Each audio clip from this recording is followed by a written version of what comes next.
Hello folks, and welcome to the channel, or welcome back. And in this video we're going to have a look on this Dominator. Now you might remember a couple of weeks ago we went through a full checkout of this car, and then a week ago we took it to the racetrack for a complete shakedown. The racetrack is a very small racetrack but with a lot of curves, and here you see the Dominator through my rear window.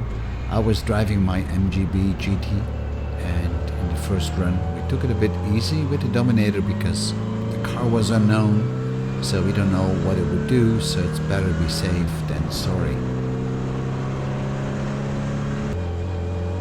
Now here we're coming up to a nasty chicane. It's a little bit of a twist, but then you go down again, and it's really a suspension kill of that area, but more on that later. So whenever you buy a second-hand race car, and when I say second-hand, it's probably third, fourth, fifth-hand, or even more than that, then that car has been stressed a lot on the racetrack, and there could be all kind of things wrong with it. So the first time you really want to take it to the racetrack is for a shakedown, after you've done a full inspection.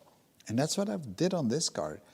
I did a full inspection on almost everything. We changed the fluids and all that, and you might have seen that in the previous video.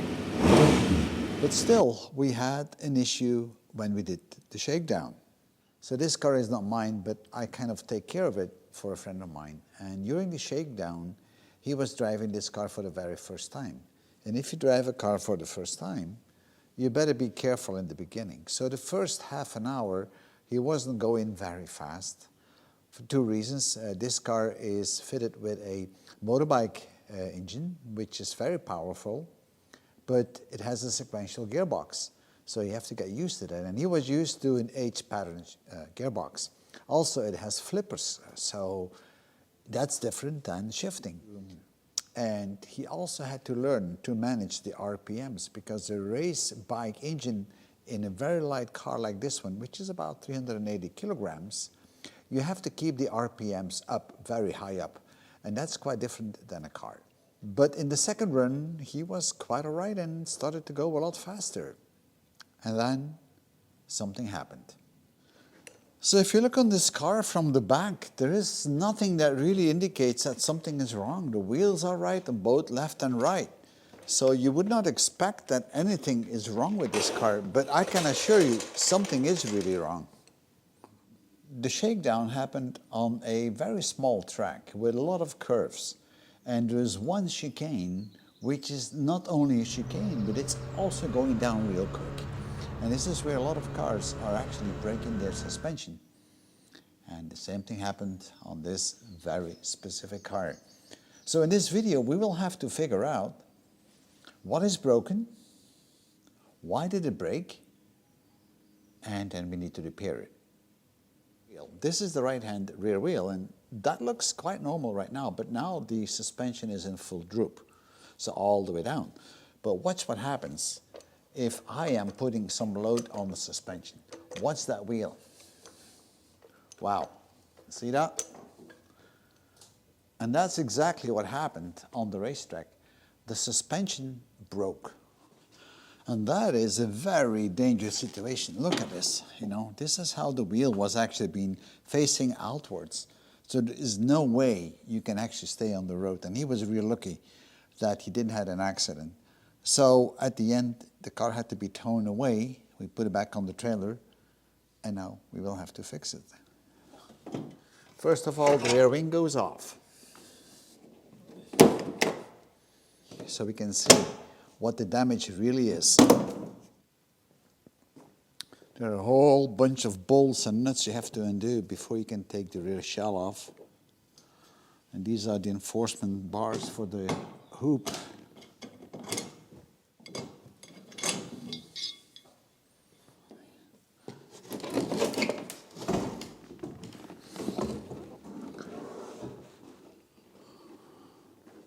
Let's take the rear wheel off and start to disassemble everything so we can see exactly what the issue is. Now the tire still looks intact, which is a good thing. And here we have the problem. This is the lower wishbone attachment point to the space frame, and it just got ripped off. The suspension of most race cars exists out of two wishbones, a lower wishbone and an upper wishbone. And the outside is connected to the upright where the wheel is connected to. And then the wishbones themselves, they connect to the space frame. So here we have the upper wishbone, the lower wishbone, and both connect with a ball joint in the front to the space frame. And you have the same thing in the back. And I'm just showing you this in the front suspension because it's a little bit easier to show it to you. Now, the reason that there is a lot of stress on those areas is very simple. So let's look only at one of those wishbones, and it's the same for the upper one and the lower one. So if the car is accelerating, the mass of the car has to be pushed forward.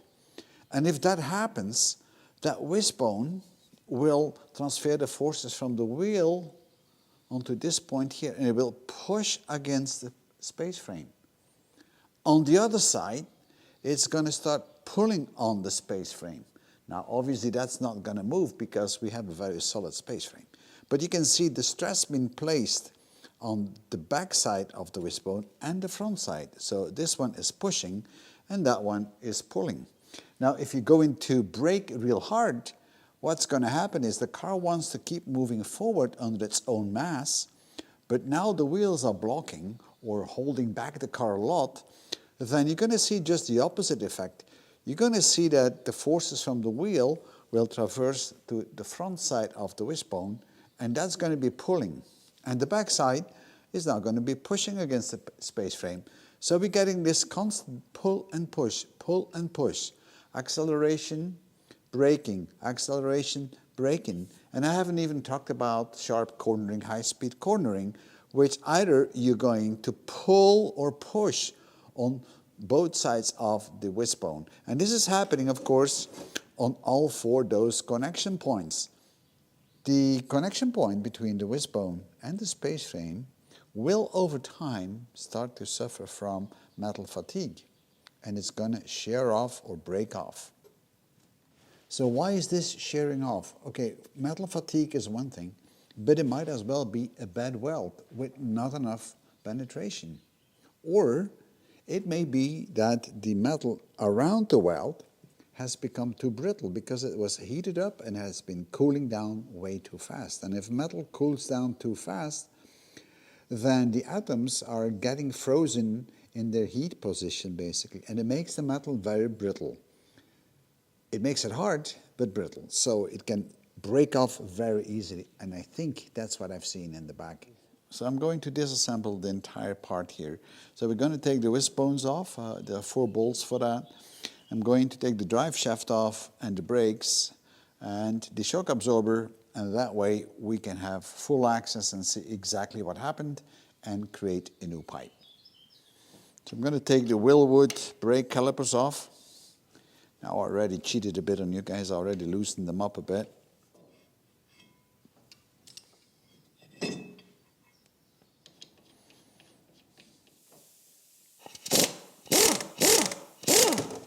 So now we're going to get the drive shaft off.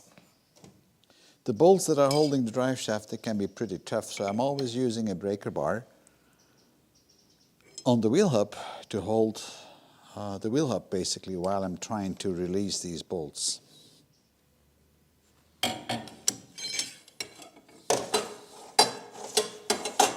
So I'm about to release now the wishbones from the frame.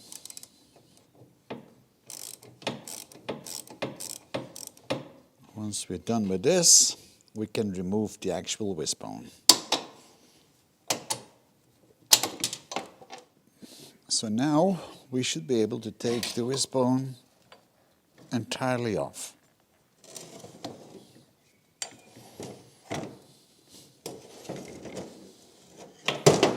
All right.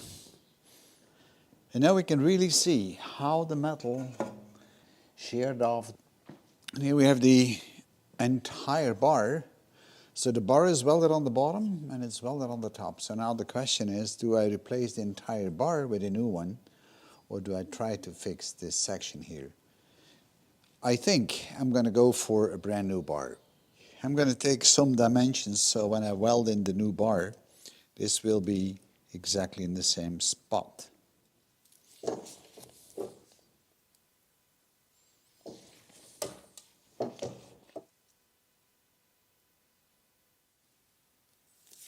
double check, and then we should be good. That's the bracket that's sheared off the tube. And this plaque here, this piece of metal, this is part of the tube. And you can see that it's been sheared off along the edges of the weld, like right here. It didn't break on the weld itself. It actually broke just next to it, and that's the brittle part because it probably cooled it down too fast. That's always a weak spot, and that can build up stress. So I'm going to cut out this pipe, and I'm going to use my hacksaw to begin with. We'll see how we further evolve on this.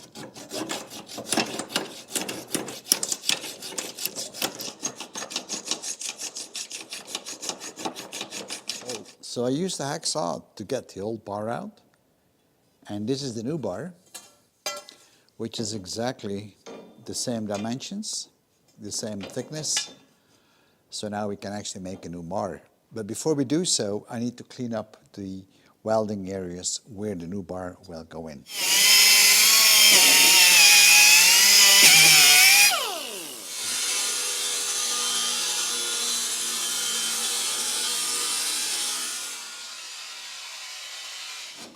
So now this is a matter of cleaning everything up so we can do a proper weld.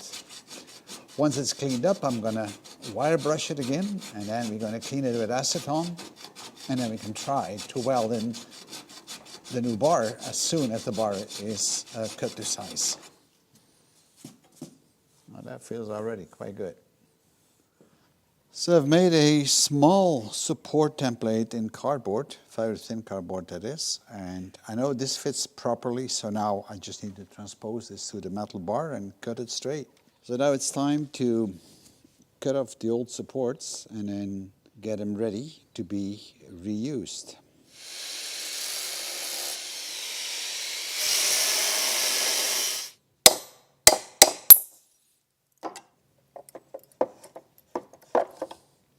And here it is.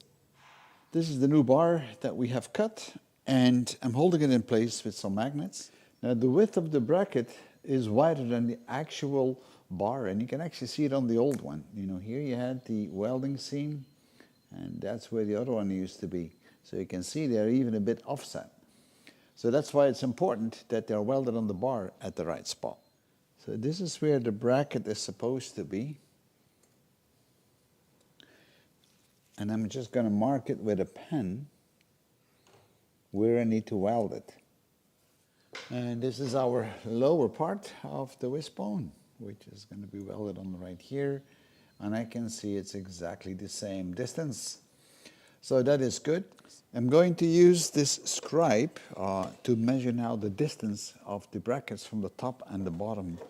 And by adjusting it, I can then set it to the right size, and then I can mark it on the new bar at the right spot.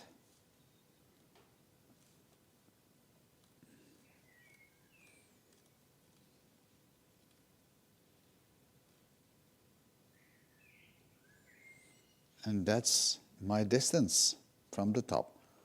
And all I need to do now is to transfer this to the bar, and you can see I already have marked this line here, and I know this is the exact distance. I've tagged on the bracket on the new bar. Now the new bar is not finally in place yet, but you can see it's very flush here. That's what I wanted to see, to make sure that everything is going to fit properly and is at the right dimensions. And I think it is, because I could put in easily the upright. So that fits properly, so now I can weld it up completely, and then I'll do the bottom part later on. And then we'll do the lower bracket. So now we're going to really weld the bracket, but before doing so, I'm going to clean it up a bit.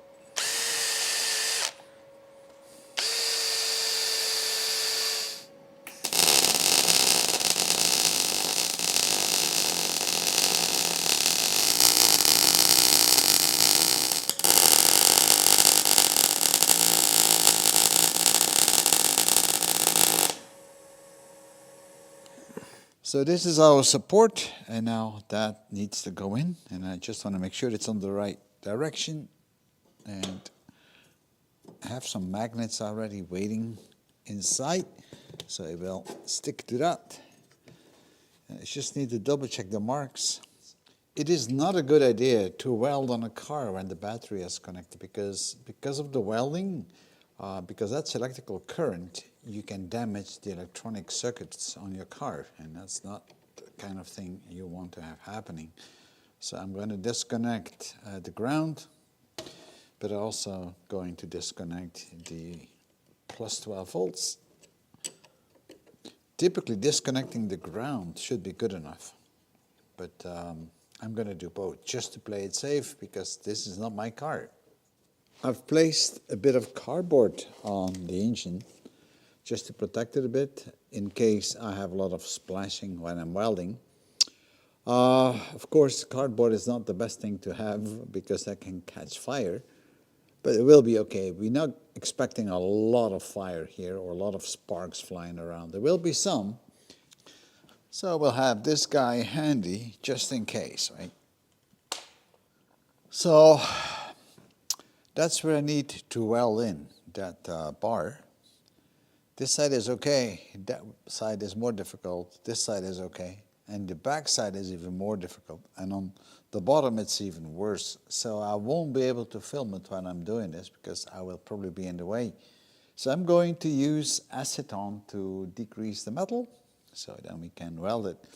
I'm not going to spray it on there inside the car because if there are pockets of acetone, it will catch fire. I will do it outside and with a piece of cloth, and then we can start.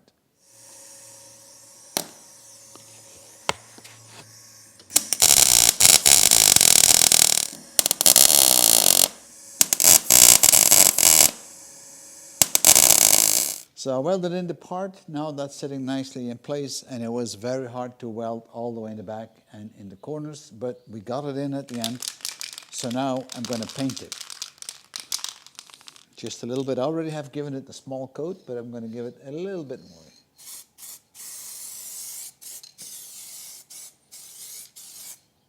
I finished installing the new bar together with the attachment points, and it is very important that if you're going to do this, that you make sure that the dimensions are absolutely correct, because any change in the positions of the connection points or that bar is going to affect immediately the camber, the caster, and the toe on that rear wheel. Now sometimes you can adjust toe and camber and caster to some extent, but that's limited. So you have to make sure that you work very precise. And now it's time to install the wishbones and the upright. And here is one of the wishbones. This is the upper one, and this is the lower wishbone. And the problem with these is that they are bent. This one, if I look at it, it is bent. Not a good thing. So I see it's bent that way. So it goes like this. Not good. And look on this bar, how bent that is. But also, this one right here, this one is actually kind of like twisted. I mean, that is really twisted. So this is going to be a problem to connect to the upright. Let me mount this and show you what the issue is.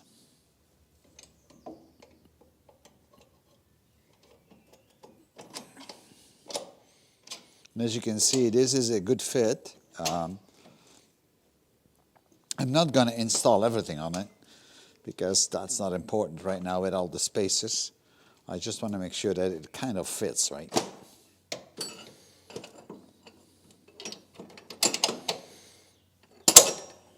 So upper wishbone, lower wishbone, and now let's see if we can install the upright and then see how the two matches up.